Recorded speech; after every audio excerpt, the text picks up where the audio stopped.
Ambush! Hold the fire lines! Shouted Tempesta Prime Cassian Rowe. The figures erupted from the shaft, multi-armed silhouettes, mutants. Tempesta's scions spun and reformed in the dust. Last fire tore glowing scars through the air. Cassian Rowe's cloak snapped in the blast wave of a nearby detonation. Smoke settled over the battlefield like a burial shroud. He raised his plasma pistol. The coils began to glow. A howling energy field built within. The mutants closed in. For terror! He fired.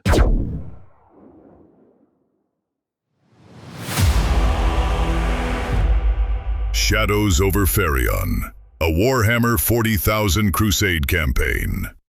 Prologue. For months, the symbiont cult had used the old refinery stations along Pump Road on Ferrion Secundus as covert supply arteries. Within the tunnel networks beneath the decaying industrial complexes, weapons, explosives, and new recruits of the Children of Renewal gathered in secret. The refinery line was more than a target for the cult. It was a symbol of the coming uprising and a logistical nexus for the planned strike against the macropolis of Port Veradis. When a local informant disappeared and unusual energy emissions were reported from the abandoned facilities, the Inquisition raised immediate alarm.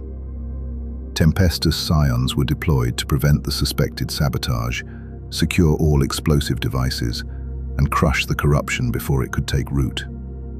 But the cult was prepared. The acolytes had mined the underworks, concealed reinforcements within the shafts, and positioned their agents, Varys Kale and Elira Vex, along with several hybrids at decisive points. The Inquisition came to prevent sabotage.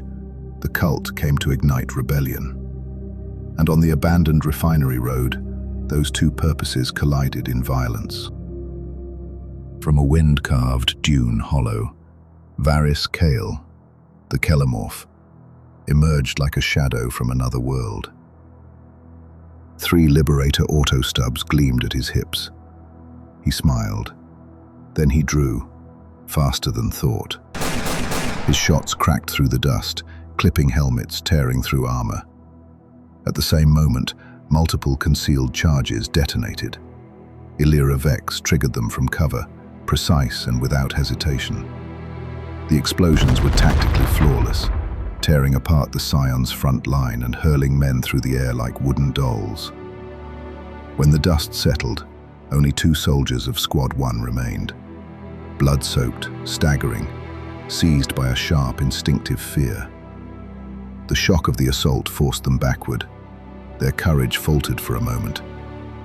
But Sergeant Varden Hale seized the other survivor by the shoulder, dragged him back into position, and roared over the chaos.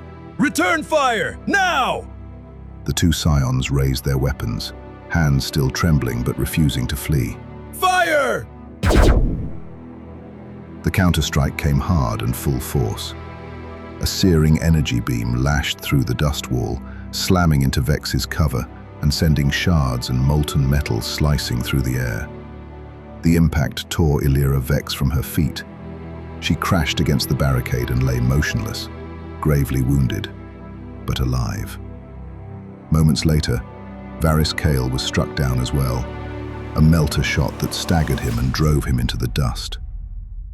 A brief moment of Imperial superiority. A metallic crash split the silence of Refinery Road. A maintenance shaft burst open behind the command squad. Dust exploded upward. Then they came. Multi-armed silhouettes in the haze, auto pistols flashing, mutant claws reaching toward the light. Ambush! Hold the fire lines! Shouted Tempesta Prime Cassian Rowe. The figures erupted from the shaft, multi-armed silhouettes, mutants. Tempesta's scions spun and reformed in the dust. Last fire tore glowing scars through the air. Cassian Rowe's cloak snapped in the blast wave of a nearby detonation. Smoke settled over the battlefield like a burial shroud. He raised his plasma pistol.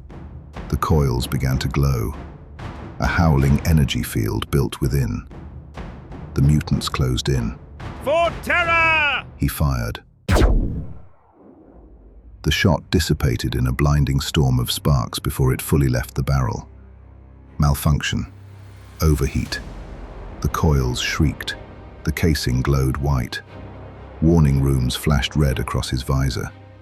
Without hesitation, Rowe hurled the plasma pistol into the dust.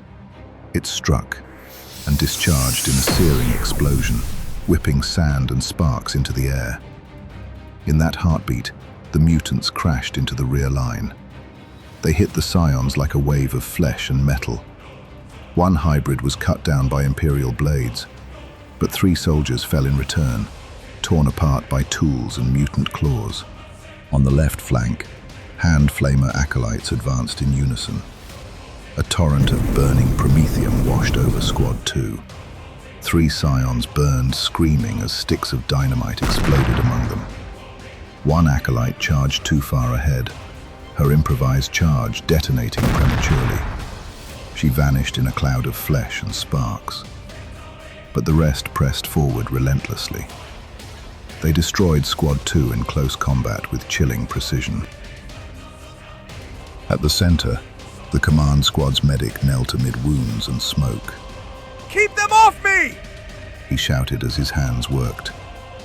With a hiss and a shock pulse, he dragged 3 scions back from the brink, barely stabilized but fighting once more. They hurled themselves into close combat and cut down 2 acolytes, and for a moment, the tide shifted. Then the cult's icon-bearer raised his hateful banner. The golden symbol vibrated. A deep, droning resonance seemed to travel through the ground. A signal, not sorcery. The ventilation grate behind them burst open, and 3 more acolytes crawled from the tunnels. Dust-covered, fanatical, drawn toward the icon's banner. Subterranean influx! New contacts! One scion cried. Too late. The reinforcements surged, screaming into the melee. The scions were pushed back. One by one, they fell.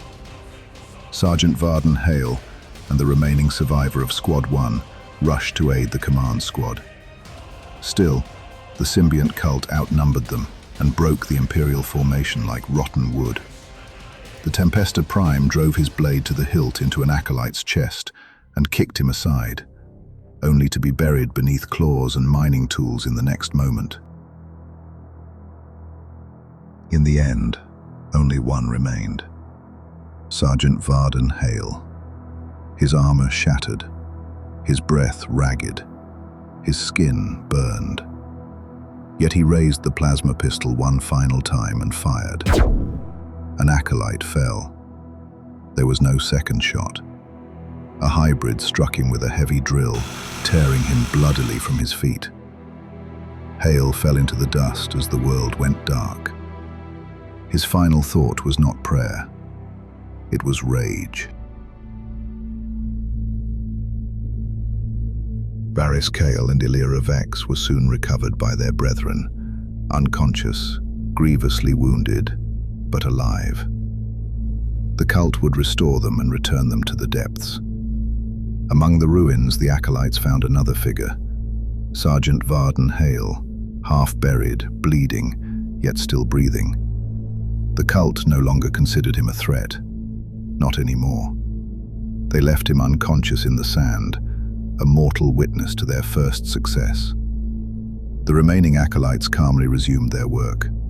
Charges were set, detonators carefully wired. The dust above the old refineries turned red in the blinking glow of ignition lights. Ferrion Secundus would not forget this day.